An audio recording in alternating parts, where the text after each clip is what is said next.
মসজিদের পাশেই আমার বাড়ি। মসজিদটি একতলা বিশিষ্ট। আর আমি ৩ তলা বিশিষ্ট বাড়ি নির্মাণ করতে চাচ্ছি। এলাকাবাসী বলছেন মসজিদ নিচে থাকলে পুরো এলাকাবাসী গুনাহগার হবে। তাই তারা আমাকে বাড়ি নির্মাণ করতে দিচ্ছে না। যদি করি তাহলে আগে মসজিদ দোতলা করে দিতে হবে।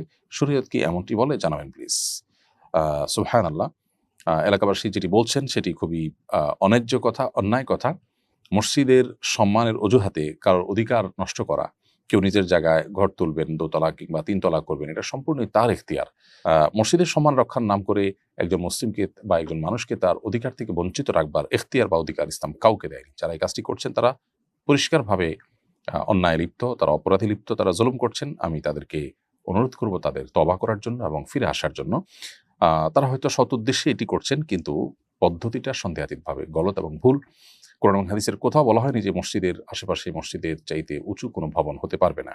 আপনারা মক্কা এবং মদিনাতে হারামাইনের বহুতল বিশিষ্ট ভবন দেখেন আশেপাশে। পৃথিবীর কোনো ওলামা ইকরাম সেটা নিয়ে কোনো প্রশ্ন তোলেননি যে এটা জায়েজ হবে কিনা, এটা কাবার প্রতি বা মসজিদের প্রতি অসম্মান কিনা। মসজিদ অনেক উঁচু করার নিড নেই, প্রয়োজন নেই।